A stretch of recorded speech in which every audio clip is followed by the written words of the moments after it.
So one of the other things that I was going to ask you about was our research on personality and remote working, because we, in our study, looked at the personality differences of remote workers.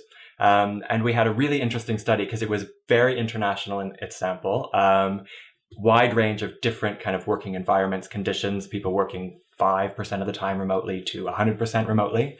But we saw some really interesting and really clear trends in personality differences.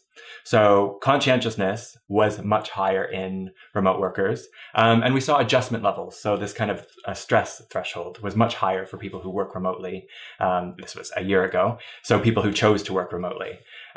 So how do you think that plays into remote work, people's kind of stress management levels and kind of coping strategies and dealing with that kind of stress of mixed information, complex environments at work? I think it's really important because there's so much that you don't have control of. So you can control how you work, when you work, you can control your environment, but you can't always control what's happening with the people that you're working with, what's happening externally. So when you're talking about conscientiousness, it's interesting. When I started teaching, one of the courses I taught was organizational behavior. And it talked about, theories from the Big Five. So the Big Five has been around for a long time. Yep. And it said back then, when I was looking at that, the conscientiousness is the number one indicator of good performance. Yep. And I thought, okay, that's interesting. I didn't have a full understanding of what it was talking about.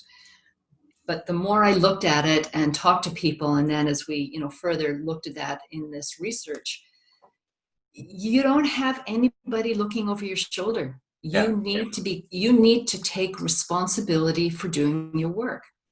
So conscientiousness is really important. And then, when we talked about when you marry that with competencies, the whole self-discipline, self-leadership really speaks to conscientiousness. Mm-hmm. And if nobody is standing and you know that nobody's going to walk in that door and look over your shoulder to see if you're really working, well, you need to have that conscientiousness to get the job done and stick with it and lay down the patterns that need to happen.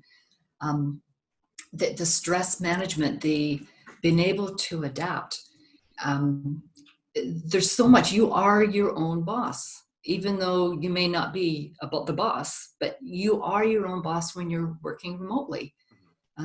You have to manage everything that happens in that day, whether you control it or not.